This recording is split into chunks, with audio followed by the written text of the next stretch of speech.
नमस्कार, सत श्री अकाल। मैं आदित्य सिंह हिंदी की दुनिया के इस चैनल पे आप सभी लोगों का एक बार फिर से बहुत बहुत स्वागत करता हूँ। कैसे हैं आप सब? एक बार हम फिर से जुड़ चुके हैं अपने एक नए सेशन में, एक नए अध्याय में। उम्मीद करता हूँ साथियों आप सब बेहतर होंगे, अच्छे से आप अपनी पढ़ाई कर रहे होंगे। बोर्ड एग्जाम अब पूर्ण रूप से खत्म हो चुका है और एक अच्छे छात्रों के अंदर अभी एक प्रकार का संकल्प बैठा होगा कि उनका परिणाम कब तक घोषित होगा। तो मैंने इस बारे में संपूर्ण जानकारी में एक वीडियो बनाया है हिंदी की दुनिया के नाम से चैनल पे। 45 सेकंड का ये वीडियो है, तो आप वहां से जाके जानकारी प्राप्त कर सकते हैं कि आपका बोर्ड का रिजल्ट 2025 कब तक आने वाला है। ठीक है, तो आज सभी लोग जुड़ जाइए एक बार फिर से। और आज हम एक नया सेशन स्टार्ट कर रहे हैं, क्रिया। ठीक है, और आज हम इसको पढ़ेंगे क्रिया पार्ट 1। इसमें भी क्योंकि क्रिया अपने आप में एक संपूर्ण चैप्टर है और कहीं कहीं मेरा देखा जाए तो मेरा एक फेवरेट टॉपिक भी रहा है। अगर आप इंग्लिश ग्रामर के छात्र हैं तो इस क्रिया को इंग्लिश में वर्ब कहा जाता है। ठीक है, कंफ्यूज नहीं होना है आपको। तो जुड़ जाइए और कमेंट करिएगा आप सब कैसे हैं। ठीक है, तो चलते हैं बिना कोई टाइम गवाए, क्योंकि आज हमें लेट हो गया है। आज रिकॉर्डिंग में जो कर रहा हूँ थोड़ा सा लेट हो गया, तो आज जल्दी से इस क्लास को ख़त्म करना है। और जल्दी मतलब मेरे पढ़ाने में कोई रफ्तार नहीं होगा, पढ़ाऊँगा बड़े आराम से, समझाऊँगा भी बहुत आराम से। ठीक है, तो चलिए देखिएगा। जुड़ जाइए सभी लोग जल्दी से, फिर हम चलते हैं आज अपने अगले अध्याय की तरफ। ठीक है, तो देखिए क्रिया कहते किसे हैं। सबसे पहले मैंने आपको शुरू से ही बताया कि जो चीज़ हम लिखते हैं पहले हम उसके बारे में जानने का प्रयास करते हैं। जो चीज़ भी हम पहले पढ़ते हैं, लिखते हैं, उसके बारे में, उसकी परिभाषा से हम किसी भी चीज़ की शुरुआत करते हैं।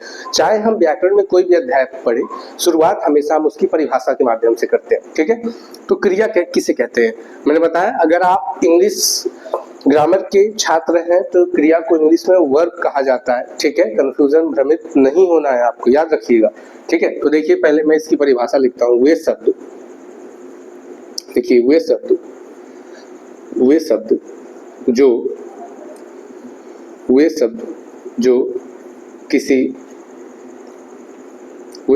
किसी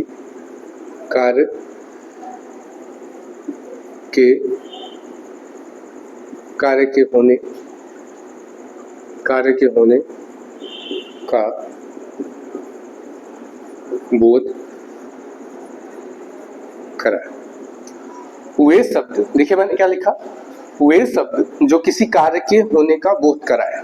ठीक है, क्या हम इस बात से समझे? क्रिया का मतलब होता है कार्य। क्रिया का मतलब क्या होता है? कार्य। यानी क्रिया वह शब्द है जो किसी कार्य के होने को दर्शाए। हमें पता चले कि कोई कार्य हो रहा है तो हम थोड़ा सा उदाहरण लिखते हैं और उदाहरण के माध्यम से हम चीजों को समझने का प्रयास करते हैं। ठीक है, उदाहरण के माध्यम से हम चीजों को समझने का प्रयास करते हैं। ठीक है, मैंने जैसे लिखा हंसना, मैंने लिखा रोना। अभी मैं लिखवा रहा हूँ, आप बस ध्यान दीजिए, मैं समझा भी रहा हूँ। ठीक है, हंसना, रोना, गाना। ठीक है, पीटना, स्कूल में पढ़ते होंगे, काम नहीं करके जाते होंगे तो टीचर पिटाई भी करता होगा, जाहिर सी बात है। तो हंसना, क्या हम समझ पा रहे हैं इस शब्द से कि हंसने का कार्य ही तो किया जा रहा है? बोलिएगा, हंसना शब्द से आप क्या समझ पा रहे हैं? हंसने का कार्य हो रहा है कि नहीं? बोलेंगे हाँ भैया, हंसना यानी हंसने का कार्य हो रहा है। रोना यानी कोई आप स्कूल में काम करके नहीं गए तो आपको टीचर ने आपको मारा, फिर आप बैठ के रोने लगे, तो रोना भी तो क्या हुआ है? कार्य को दर्शा रहा है कि नहीं? यानी यह शब्द क्या कहलाएगा? मैंने बोला ना, ये शब्द जो किसी कार्य के होने का बोध कराए। हंसना क्या है? हंसना एक कार्य का बोध करा रहे हैं कि आप एकदम पेट पकड़ पकड़ के हंस रहे हैं कि आज तो भाई हमारी मौजी है, हमारा पेपर आज बोर्ड का जो खत्म हो गया है ना। हंसना क्या है? एक कार्य का बोध करा रहा है। रोना, गाना भी क्या है? अपने आप में कार्य है, सारे गामा पर। और पीटना भी तो क्या है? कार्य ही है, किसी को पीटने का कार्य किया जा रहा है। बताइएगा इतनी बात समझ में आई कि नहीं आपको? इतनी सी बात आपको मेरे मित्र समझ में आई कि नहीं? उम्मीद करता हूं कि आपको क्रिया अच्छे से समझ में आ गई होगी। मैंने क्या बताया, एक बार फिर से देखते हैं कि क्रिया किसे कहते हैं। वे शब्द जो किसी कार्य के होने का बोध कराए। वे शब्द जो किसी कार्य के होने का बोध कराए। फिर उसके आगे मैंने मित्र लिखा उदाहरण, और उसमें मैंने उदाहरण में कुछ क्रिया के शब्द दिए। हंसना, मैंने आपको बताया हंसना एक कार्य है, हंसने का। रोना भी क्या है? एक कार्य है। क्या कार्य हो रहा है? रोने का कार्य हो रहा है, गाने का कार्य हो रहा है, पीटने का कार्य हो रहा है। ठीक है, तो यहाँ पे मैंने आपको पूर्ण रूप से क्रिया समझा दी। बताइएगा इतनी बात समझ में आई कि नहीं? उम्मीद करता हूँ मेरे मित्र, मेरे भाई, मेरे बहन, आपको इतनी बात समझ में आई हो। ठीक है, तो आइएगा एक बार देख लीजिए, आप लोग एक बार देख लीजिए, फिर हम आगे चलते हैं। ठीक है, आगे चलते हैं। क्रम से चलेंगे, ठीक है। मेरा तो हमेशा से पढ़ाने का एकमात्र उद्देश्य रहा है कि हमें क्रम से चलना है। हमें कैसे चलना है? हमें क्रम से चलना है। आज का देख लीजिए, आज क्रिया पार्ट 1 होने वाला है। ये शायद ये पहला क्लास है जो पार्ट 3 में यानी क्लास 3 अध्याय में चला जाए, ठीक है, 3 क्रम में चला जाए, क्योंकि थोड़ा सा ये मैं इसको विस्तार में आपको पढ़ाने वाला हूँ, ठीक है। अब आगे देखते हैं। क्रिया परिभाषा पढ़ने के बाद जो हम सबसे बाद में पढ़ते हैं, सॉरी क्रिया पढ़ने के बाद जो हम दूसरे नंबर पे पढ़ते हैं उसे हम क्या कहते हैं, जरा समझिएगा, धातु, या फिर हम इसे मूल धातु भी कहते हैं। धैर्य रखिए, सारी चीज मैं आपको बताऊंगा, ठीक है। मूल धातु, धातु क्या लिखवा रहे हैं सर? क्रिया तो हमें समझ में आ गया, अब ये मूल धातु, ये नया पंगा क्या है? सब्र करो, सब पता चलेगा। देखिए मूल धातु क्या होता है, पहले मैं इसके बारे में कुछ लिखवा रहा हूँ, फिर उसके माध्यम से मूल धातु को समझने का प्रयास करेंगे, ठीक है। मूल धातु देखिए क्या होता है। मूल धातु वे शब्द होते हैं, वे शब्द या वे शब्द या शब्दांश जिसमें वे शब्द या शब्दांश जिसमें ना जोड़कर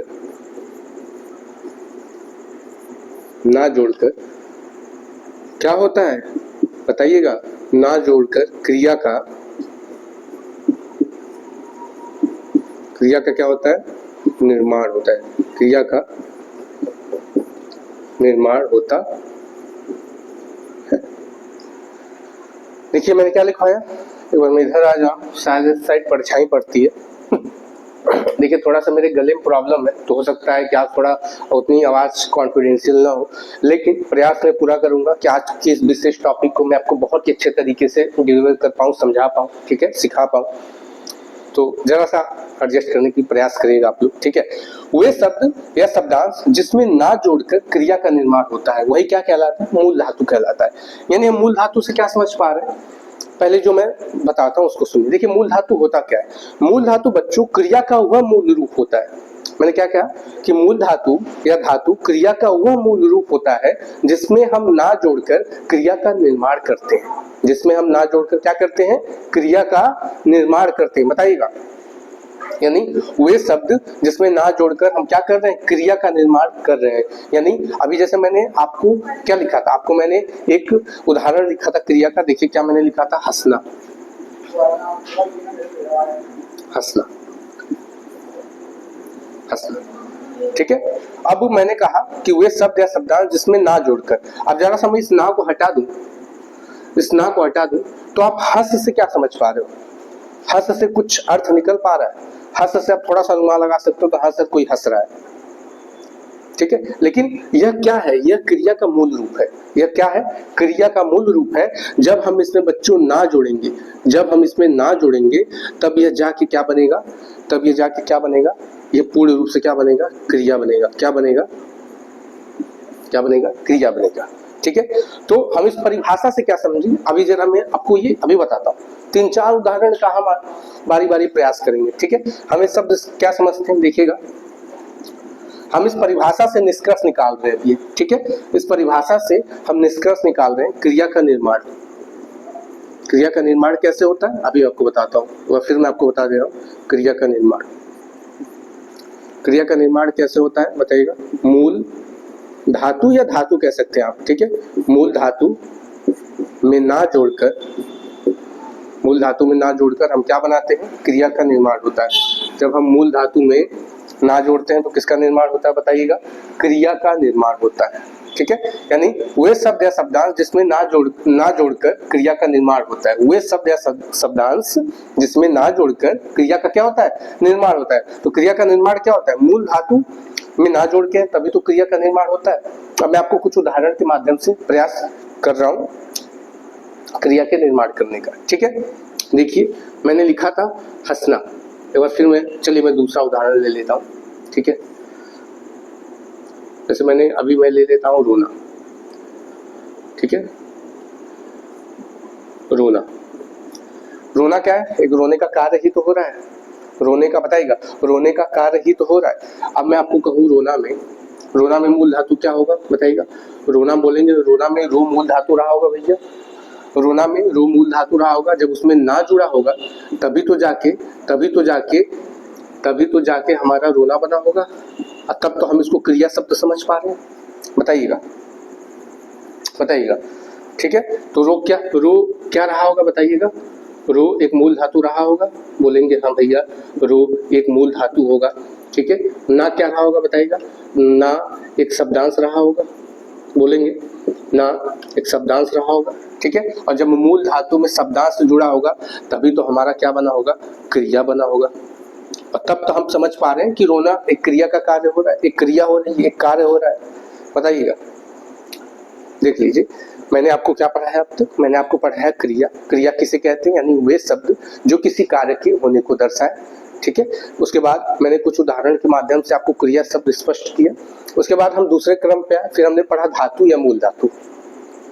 ठीक है, तो मैंने क्या कहा, मूल धातु किसे कहते हैं, वे शब्द या शब्दांश जिसमें ना जोड़कर हम किसका निर्माण करते हैं, क्रिया का निर्माण करते हैं। यानी हम इस बात से क्या समझे कि मूल धातु में जब ना जुड़ेगा तब किसका निर्माण होगा, क्रिया का निर्माण होगा। थोड़ा सा हम 3-4 उदाहरण और एक बार प्रयास कर लेते हैं। ठीक है, उसके बाद हम पूर्ण रूप से मूल धातु को समझ चुके होंगे। एक बार आप देख लीजिए, फिर इसको मैं मिटाने वाला हूँ। ठीक है, उम्मीद करता हूँ देख लिए होंगे आप। चलिए, अब मैं कुछ मूल धातु आपको लिखवा रहा हूँ। ठीक है, आप उसमें ना जोड़ के बनाने का प्रयास करिएगा। ठीक है, देखिए लिख, बताइएगा लिख। ठीक है, पीठ, आपको मैं लिखवा रहा हूँ कुछ मूल धातु में लिखवा रहा हूँ, उसमें ना जोड़ के बताइएगा कि आप कौन सा क्रिया बना पा रहे हैं। ठीक है, उसके बाद गा। ठीक है, बताइएगा इसमें जब ना जुड़ेगा तो कौन सा क्रिया बनेगा, इसमें जब हम ना जोड़ेंगे तो कौन सा क्रिया बनेगा, बोलिएगा इसमें जब हम ना जोड़ेंगे तो कौन सा क्रिया बनेगा। देखिएगा, लिख में ना जोड़ेंगे, बताइए लिखना बनेगा कि नहीं, और लिखना क्या है। अब क्या कोई मित्र अभी तक कोई ऐसा है जो ये नहीं समझ पाएगा कि लिखना कार्य है कि नहीं? क्या कोई ऐसा मित्र है मेरा जो ये नहीं समझ पा रहा है कि लिखना क्या है? लिखना मेरे भाई मेरी बहन, लिखना एक कार्य ही तो है। हो सकता है वो पत्र लिखने का काम कर रहा हो सकता है वो अपना नोट्स बना रहा हो सकता है अभी जो मैं पढ़ा रहा हूँ आप बैठ के लिखने का कार्य कर रहे हो, तो लिखना एक कार्य ही तो है।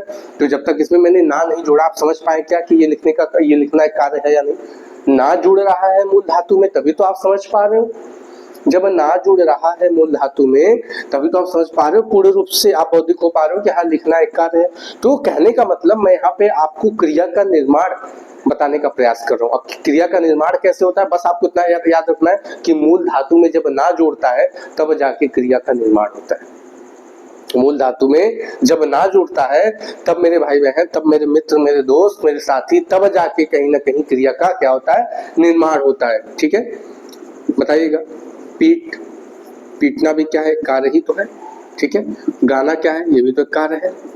ठीक है, सब में ना आ रहा है। ठीक है, सब में ना आ रहा है, यानी क्रिया की क्या पहचान है कि उसके आखिरी यानी प्रत्यय के रूप में ये जो ना है ये प्रत्यय भी है। ना क्या है, एक प्रत्यय भी है। ठीक है, तो मूल धातु में जब प्रत्यय के रूप में ना जुड़ता है तभी जाके क्रिया का निर्माण होता है।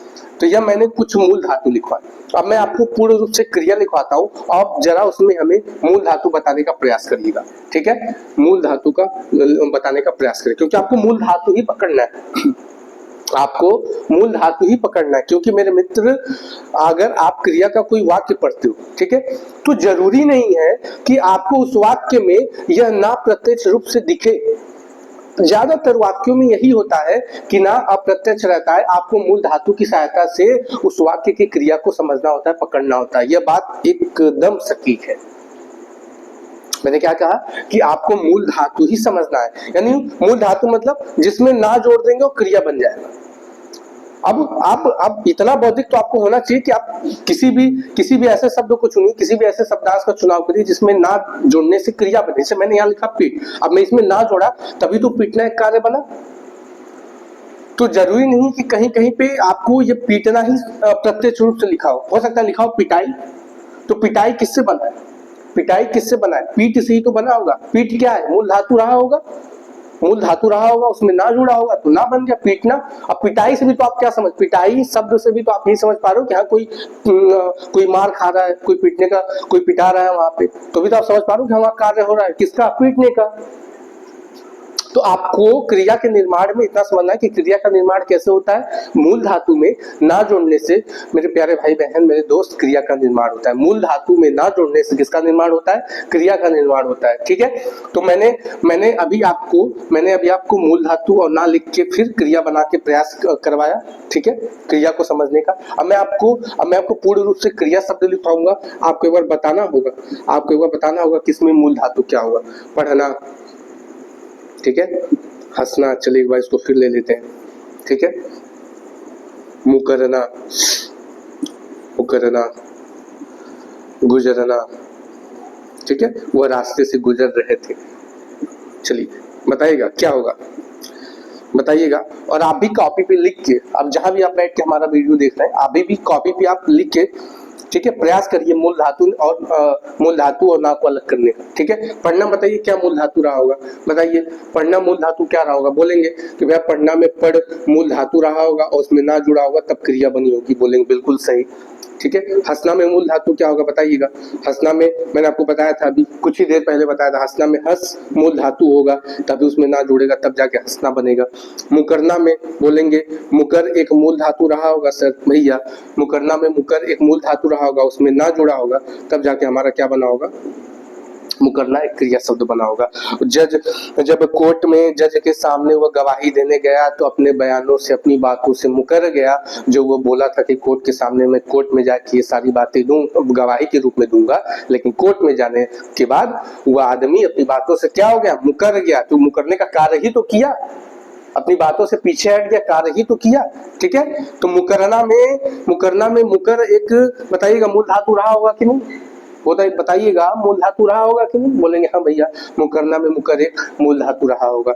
गुजरना बताइएगा कि मूल धातु क्या रहा होगा। बोलेंगे गुजरना में भैया गुजर एक मूल धातु रहा होगा, गुजरना में एक मूल धातु रहा होगा और उसमें ना जुड़ा होगा तब जाके गुजरना बना होगा। बताइएगा इतना समझ में आया कि नहीं आपको। उम्मीद करता हूँ इतनी बात आपको समझ में आई होगी। ठीक है, तो उम्मीद करता हूं कि अब आप क्रिया का निर्माण पूर्ण रूप से समझ गए होंगे। और आज के बाद क्रिया का निर्माण यहाँ से पढ़ने के बाद आप जितने भी मेरे भाई बहन, जितने भी मेरे मित्र आप इस क्लास को देख रहे हैं, अब आप कभी भी क्रिया को भूल नहीं पाएंगे, क्रिया की पहचान को नहीं भूल पाएंगे।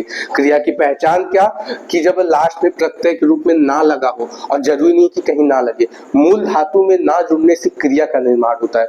मूल धातु में क्रिया का निर्माण कैसे होता है, मैंने आपको पढ़ा दिया। क्रिया क्या होता है कि वे शब्द जो किसी कार्य के होने को दर्शाए, वे शब्द जब किसी वाक्य में पता चले कि यहाँ पे क्या कार्य हो रहा है, वही शब्द जो हमें ये इस बात का आभास कराए, इस बात का बोध कराए कि यहाँ पे यह कार्य हो रहा है, यहाँ पे हंसने का कार्य हो रहा है, यहाँ पे लिखने का कार्य हो रहा है, यहाँ पे गाने का कार्य हो रहा है, वही शब्द हमारी क्या पहचान होगी, कार्य की पहचान होगी। लेकिन आपको जब मैं पढ़ाया क्रिया का निर्माण हुआ कैसे है, तब मैंने क्रिया के निर्माण क्रम में आपको क्या पढ़ाया कि मूल धातु में, यानी वे शब्द या शब्दांश जिसमें ना जुड़ेगा तो क्रिया का निर्माण होगा।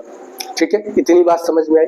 ठीक है, तो मूल धातु में जब ना जोड़ता है तो किसका निर्माण होता है, क्रिया का निर्माण होता है। और मैंने आपको ना जोड़ के भी दिखाया, ठीक है, क्रिया बना के भी दिखाई, फिर मैंने क्रिया लिखा, फिर मैंने मूल धातु को भी अलग किया, क्योंकि आपको मूल रूप से मूल धातु ही समझना है, आपको मूल रूप से मूल धातु ही समझना है। ठीक है, बताइएगा इतनी बात समझ में आई कि नहीं। उम्मीद करता हूँ मेरे मित्र कि इतनी बात आपको मेरे द्वारा बताई गया समझ में आ गया। ठीक है, चलिए एक बार देख लीजिए, थोड़ा सा तबीयत हमारा नासाज है, थोड़ी सी गले में प्रॉब्लम है, तो हो सकता है पहले दिन दूसरे दिन वाला वाइब्स ना आ रहा हो, फिर भी आप मैनेज करने का प्रयास करिएगा।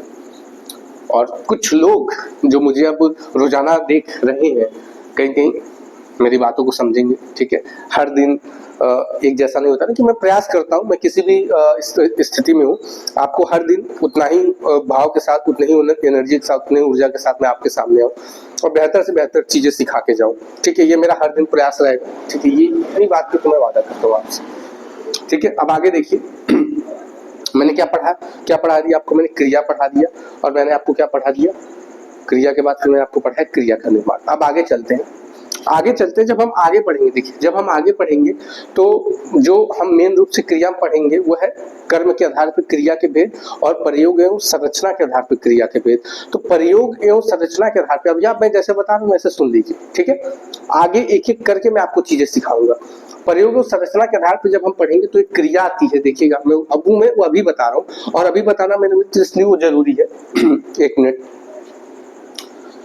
अभी बताना वो इसलिए जरूरी है क्योंकि अभी मैंने आपको तुरंत क्रिया पढ़ाया, मैंने आपको मूल धातु समझाया, मैंने आपको ना का भी मतलब बताया, तो अभी आप वो चीजें समझ जाएंगे और उस समय भी समझ जाएंगे, लेकिन बेहतर होगा कि आप अभी इस चीज को तुरंत समझते हुए चलेंगे, ठीक है। क्योंकि क्रिया आपको कहीं न कहीं अलग अलग रूपों में देखने को मिल सकती है, वो अलग अलग रूप मैं इसमें आपको पहचान कराने के तरीकों को बताऊंगा, ठीक है। तो देखिएगा, एक होता है प्रथम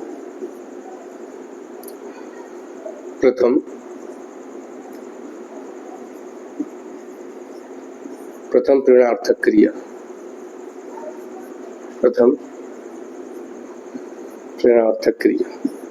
अब जरा समझिएगा क्या होता है प्रथम प्रेरणार्थक क्रिया, ठीक है। वे क्रिया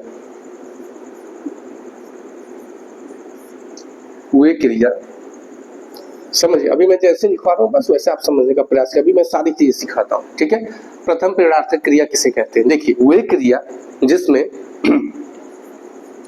जिसमें कर्ता प्रेरक होता है। क्या होता है? कर्ता प्रेरक होता है। कर्ता क्या होता है बताइए बच्चों? कर्ता क्या होता है? कर्ता प्रेरक होता है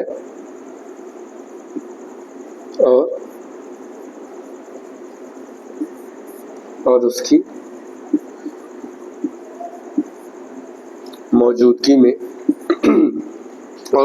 लिखेंगे, और उसकी मौजूदगी में कार्य हो रहा होता है। आ जाइए यहाँ तक। क्या मैंने लिखा? प्रथम प्रेरणार्थक क्रिया में वे क्रिया जिसमें कर्ता प्रेरक होता है और उसकी मौजूदगी में कार्य हो रहा होता है। इतना लिख लीजिए, फिर आपको मैं समझाता हूँ सर आप क्या बता रहे हैं। लिखिए, धैर्य रखिए, सारी चीजें बताऊंगा, ठीक है। धैर्य रखिए, सारी चीज बताऊंगा। एक मिनट माफी चाहता हूँ, मैंने क्या लिखाया देख लेते हैं फिर। वे क्रिया जिसमें कर्ता प्रेरक होता है और उसकी मौजूदगी में कार्य हो रहा होता है, ठीक है। अब एक चीज में एक पॉइंट बना के और लिखिए। जैसे मैंने आपको बताया था कि क्रिया का निर्माण होता है मूल धातु में ना लगाने से। अब मूल धातु में जब ना लगता है तब जाके मूल रूप से किसका निर्माण होता है? एक मूल क्रिया का निर्माण होता है। इतना मैंने आपको बताया था, ठीक है। देखिएगा, इसमें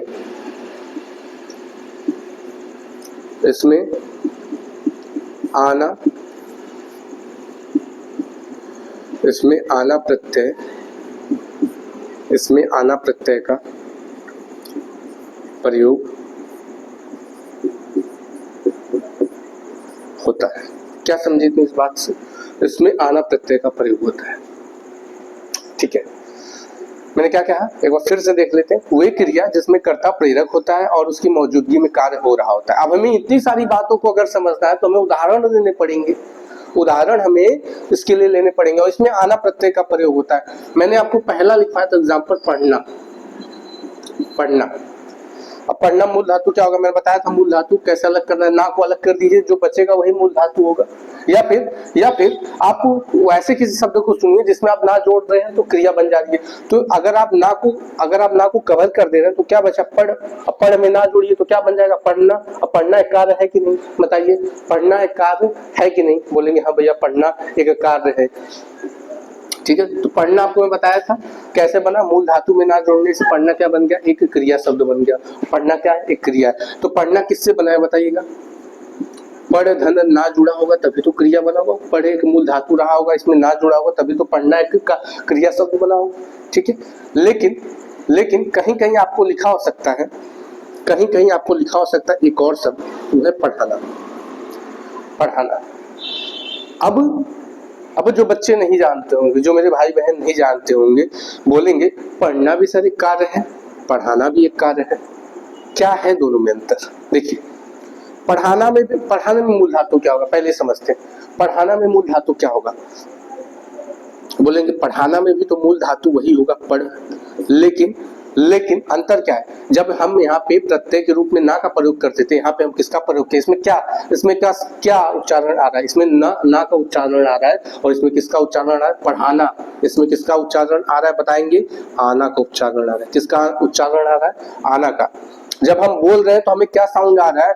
पढ़ना में ना का उच्चारण। बोलने के आधार पर देखिए ना, आपको खुद ही पता चल जाएगा। पढ़ना में ना और पढ़ाना में आना जैसे उच्चारण का हमें सुनाई दे रहा है। ठीक है, तो पढ़ना और पढ़ाना, बताइए क्या अंतर है दोनों में? पढ़ना बोलेंगे कि मूल धातु में इसमें ना जुड़ा हुआ है, और पढ़ाना में भी सेम मूल धातु है। हमें क्रिया देखना ना, क्रिया का चाहे कौन सा भी रूप हो, मूल धातु हमेशा सेम होगा। इसमें भी पढ़ होगा, इसमें भी पढ़ होगा। प्रयोग केवल प्रत्यय वाली जगह पे होगा। इसमें प्रत्यय के रूप में ना जुड़ा हुआ है, यहाँ पे प्रत्यय के रूप में आना जुड़ेगा। और जिस प्रत्यय के रूप में आना जुड़ जाए, वही मेरे भाई, वही मेरे मित्र, पहचान किसकी होगी? प्रथम प्रेरणार्थक क्रिया की।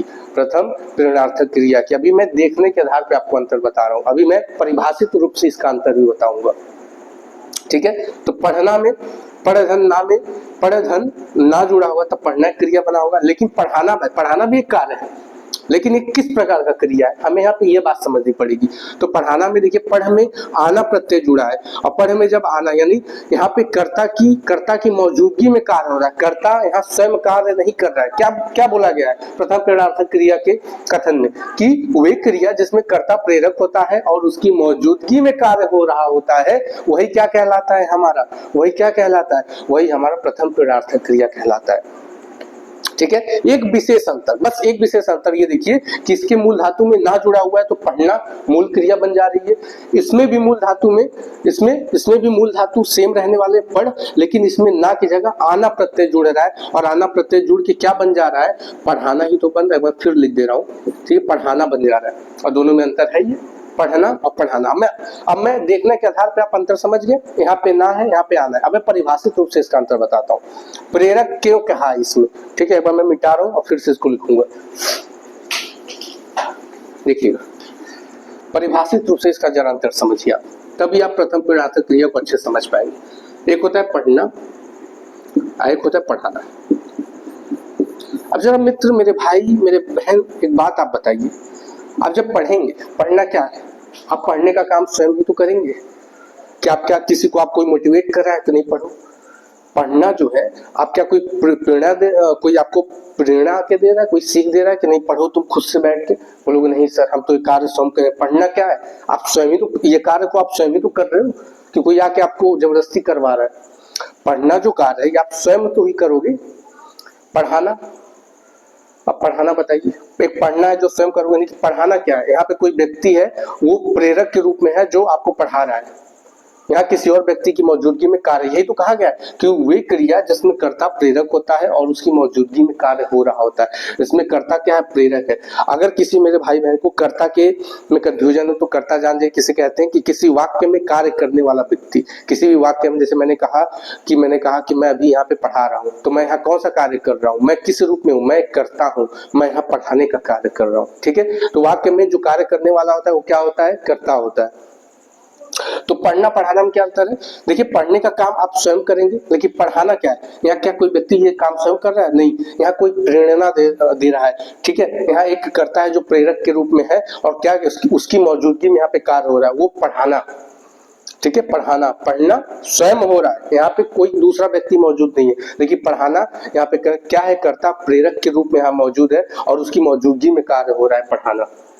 ठीक है, ये अंतर परिभाषित रूप से, परिभाषा के आधार पर ये अंतर आप देख सकते हैं। ठीक है, ये पढ़ना क्या होगा बताइएगा? पढ़ना क्या होगा? मैं लिख दे रहा हूं नीचे। पढ़ना होगा मूल क्रिया। ठीक है, अब पढ़ाना क्या होगा बताइएगा? पढ़ाना होगा प्रथम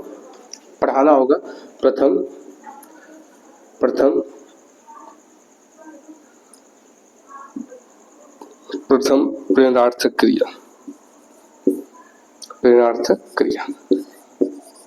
इतनी बात समझ में?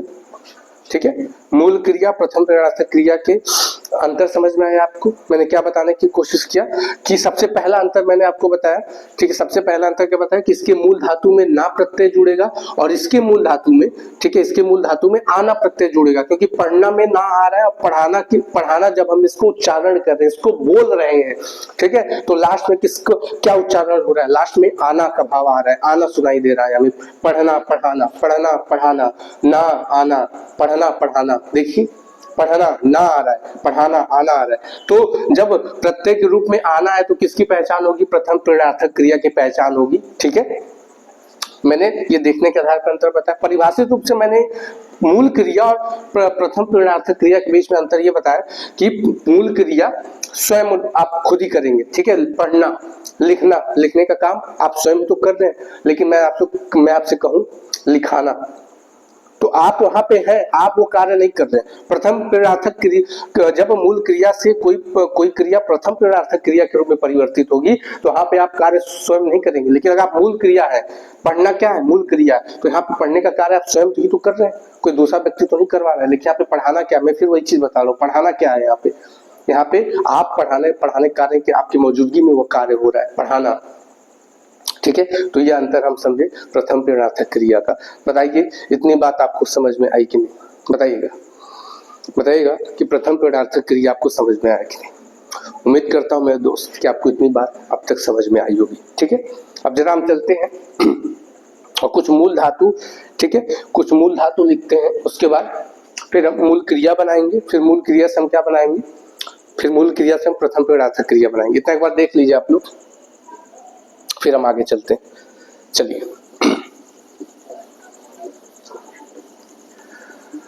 चलिएगा, देखिएगा हम आगे चलते हैं और आज हम एक बार प्रथम प्रेरणार्थक क्रिया मूल क्रिया और प्रथम प्रेरणार्थक क्रिया का एक अच्छे से अभ्यास कर लेते हैं, ठीक है। देखिएगा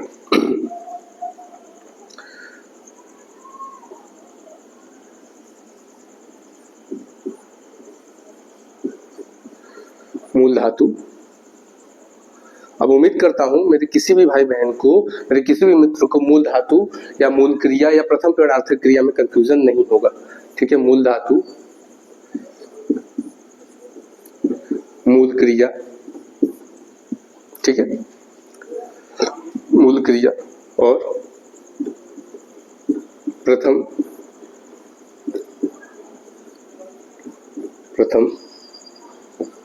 प्रेरणार्थक क्रिया लिखेंगे। प्रथम प्रेरणार्थक क्रिया, ठीक है। इधर आप लिख लीजिए, सॉरी मैं 2 लाइन कर रहा हूं, ठीक है। देखिए एक मूल धातु होगा हस, जो मैंने पहले लिखा था, हस। अब मूल धातु से हमें मूल क्रिया बनाना है, तो मैंने बोला क्रिया का निर्माण कैसे होता है? मूल धातु में ना जोड़ दो, हमें मूल धातु पता है क्या है, हस है। 2-3 मूल धातु और लिख दे रहा हूं, पढ़, ठीक है,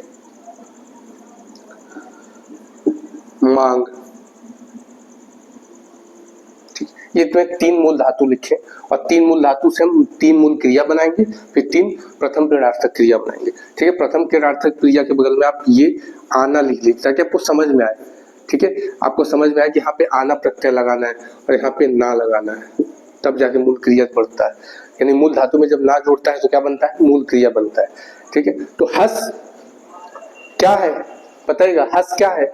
हस एक मूल धातु है और हमें मूल धातु में, मतलब जब कोई हमें मूल धातु दिया हुआ, मूल धातु से हमें क्रिया बनाना, तो मैंने आपको क्या सिखाया था? बताइएगा, मैंने आपको क्या सिखाया था? बोलेंगे हाँ भैया आपने सिखाया था कि जब कोई मूल धातु और हमें क्रिया बनाना हो तो उसमें हम ना जोड़ देंगे। तो हस में हम ना जोड़ देंगे तो क्या बन जाएगा हमारा? हंसना। और हंसना क्या है? एक कार्य है। पढ़ में जब हम ना जोड़ देंगे, मूल धातु क्या है? पढ़ है। अब पढ़ को हमें क्रिया बनाना है तो पढ़ में क्या जोड़ेंगे? ना जोड़ेंगे, ठीक है। मांग में ना जोड़ेंगे तो क्या बन जाएगा? मांगना। मांगना भी तो क्या है? एक कार्य ही तो है। थोड़ा सा मुझे अपना समय दे दीजिए, आप उनसे अपना समय ही तो मांग रहे हो, क्या है ये? अब हमारा मूल धातु से हमने मूल क्रिया, इतना हमने सीख लिया। बताइएगा किसी भी मेरे भाई बहन को यहाँ तक किसी प्रकार का कोई कंफ्यूजन? बोलेंगे नहीं भैया हमें अब समझ में आ रहा है धीरे धीरे। तो हमने मूल धातु और मूल धातु से ना जोड़कर हमने क्रिया बनाना सीख लिया। अब क्रिया के बाद, मूल क्रिया के बाद हम प्रथम प्रेरणार्थक क्रिया बनाने का अभ्यास करेंगे, ठीक है। और प्रथम प्रेरणार्थक क्रिया के बाद द्वितीय प्रेरणार्थक क्रिया भी होती है, लेकिन आज हम इतना ही पढ़ेंगे और द्वितीय प्रेरणार्थक क्रिया मैं आपको क्रिया पार्ट 2 के अध्याय में बताते हुए मिलूंगा, ठीक है। और जहां हम एक बार फिर मूल रूप से मूल धातु, मूल क्रिया, प्रथम प्रेरणार्थक क्रिया, द्वितीय प्रेरणार्थक क्रिया लिख के इतने अच्छे तरीके से अभ्यास कर लेंगे मित्र कि कभी भी हम अपने जीवन में क्रिया जैसे टॉपिक को, क्रिया जैसे अध्याय को अपने जीवन में कभी भी नहीं भूल पाएंगे। इस प्रकार से मैं आपको सिखाऊंगा कि आप उसे दीर्घकालीन तक अपने जीवन काल में याद रखेंगे, ठीक है। तो हंसना, अब हंसना क्या, हमें मूल क्रिया मिल चुका है, हमें पूर्ण रूप से मूल क्रिया मिल चुका है। और हंसना से हमें अगर प्रथम प्रेरणार्थक क्रिया बनाना है तो हमें क्या जोड़ना पड़ेगा, उसके प्रत्यय वाले भाग में। प्रत्यय किसे कहते हैं याद रखिए, देखिए मैं आपको प्रत्यय तब से बोल रहा हूँ। देखिए प्रत्यय जब किसी शब्द के शुरुआत में कोई शब्द, जब किसी शब्द के शुरुआत में जब कोई शब्द उससे जुड़ता है, ठीक है। जैसे मैंने हंस है, अब यहाँ पे ना जुड़ा, यहाँ पे ना जुड़ा, तो ना देखो आखिरी में है ना, तो जो शब्द आखिरी में आता है वह क्या कहलाता है, प्रत्यय कहलाता है। और उपसर्ग जब कोई शब्द शुरू में जुड़ता है तो उपसर्ग कहलाता है, जब कोई शब्द आखिरी में जुड़ता है तो प्रत्यय कहलाता है। तो उपसर्ग और प्रत्यय आपको पता होना चाहिए, ठीक है। तो प्रथम प्रेरणार्थक क्रिया मैंने क्या सिखाया था कि मूल धातु में जब हम आना जोड़ देंगे, मूल धातु में जब हम आना जोड़ देंगे तो क्या बन जाएगा, हमारा प्रथम प्रेरणार्थक क्रिया बन जाएगा, ठीक है। तो हंसना में बताइए मूल धातु क्या है, लिखा हुआ है देख लीजिए। हंसना में मूल धातु क्या है, हंस, हंस, हंस, ठीक है। और हंस में हमें क्या जोड़ना है, हंस में हमें क्या जोड़ना है, आना जोड़ना है। तो जब हंस में हम आना जोड़ेंगे तो क्या बन जाएगा, हंसाना बन जाएगा, ठीक है। देख लीजिए हंसाना बन जाएगा। और हंसना और हंसाना में क्या अंतर है बताइएगा, बोलेंगे। एक बार मैं थोड़ा सा और समझा दे रहा हूँ आपको। हंस में ना जुड़ा है, एक मिनट, हंस में भैया ना जुड़ा है तो हमारा हंसना बना है। और यहाँ पे हंस में हमारा आना जुड़ा है, तब जाके हमारा क्या बना है, हंसाना बना है। यह अंतर है मूल क्रिया और प्रथम प्रेरणार्थक के बीच में। देख लीजिए यहाँ पे ना जुड़ के हंसना बना है, यहाँ पे आना जुड़ के हंसाना बना है, ठीक है। उम्मीद करता हूँ इतनी बात समझ में आई होगी। अब आगे चलते हैं। अब उम्मीद करता हूँ कि मेरे किसी भी दोस्त को, मेरे किसी भी मित्र को अब मूल धातु, मूल क्रिया, प्रथम प्रेरणार्थक में किसी प्रकार का कोई कंफ्यूजन नहीं होगा, ठीक है। मूल धातु मैंने बता दिया, मूल धातु क्या होता है, क्रिया का वह मूल रूप होता है जिसमें हम ना जोड़ के क्रिया का निर्माण करते हैं, मूल क्रिया बनाते हैं, ठीक है। फिर मैंने मूल धातु लिखा और मूल धातु में मैंने ना जोड़ की क्रिया बनाया। फिर प्रथम प्रेरणार्थक क्रिया में फिर मैंने क्या बताया, वह क्रिया जिसमें कर्ता प्रेरक होता है और उसकी मौजूदगी में कार्य हो रहा होता है। फिर मैंने आपको समझाया। अब फिर चलते हैं।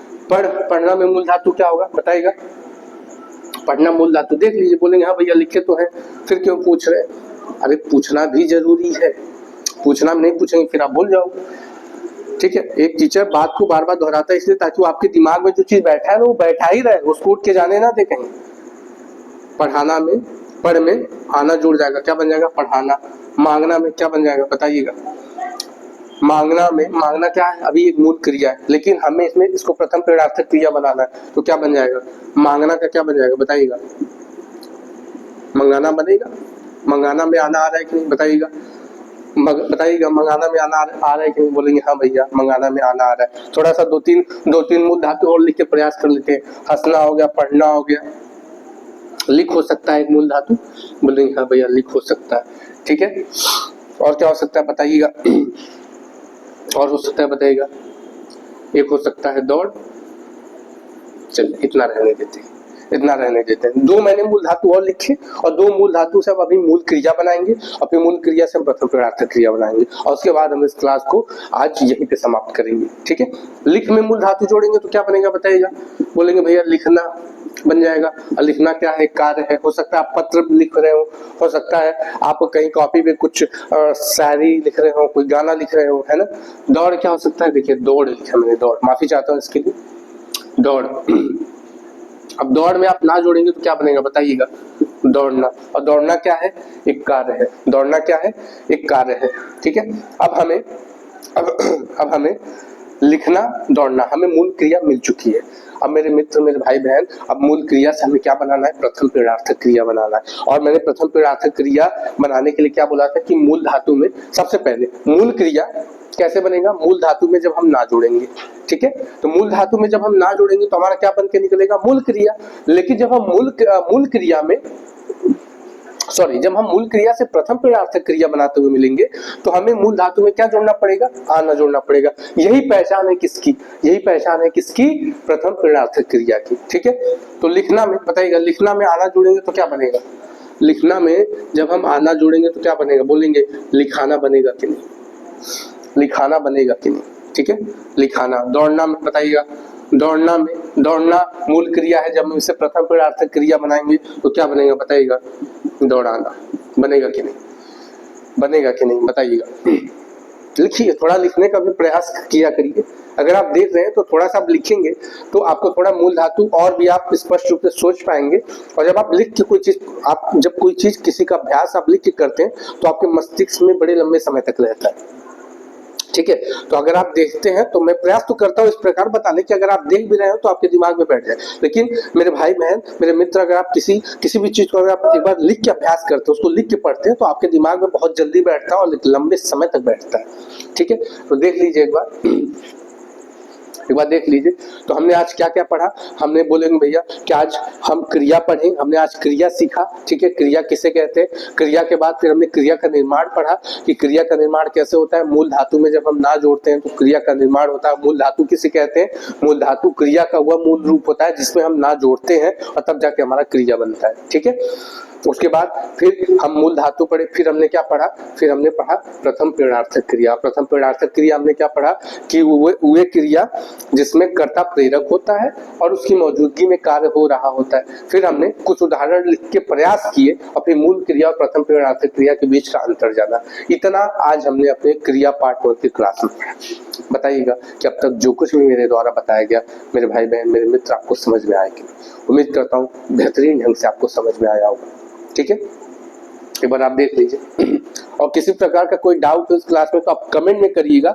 जेन्युइन कमेंट का मैं जरूर जवाब दूंगा। किसी न किसी अगले क्लास में आपको मैं बताता हुआ उस क्वेश्चन के जवाब को मिल जाऊंगा। ठीक है, तो जो भी कुछ डाउट, अगर आप गंभीर रूप से मेरे क्लास को देखते हैं, ठीक है, तो आप प्लीज देखा करिए। जहां भी कोई डाउट हो आप कमेंट बॉक्स में अपना डाउट पूछ लिया करिए। ठीक है, तो आज हमारा ये अध्याय रहने वाला है। ठीक है, थोड़ा सा तबीयत नासाज, इसके लिए मैं माफी चाहता हूँ, लेकिन उम्मीद करूंगा मैं बेहतरीन तरीके से आपको चीजें समझाने का प्रयास किया हूँ और आप भी बहुत ही बेहतरीन ढंग से चीजें सीखे होंगे, समझे होंगे।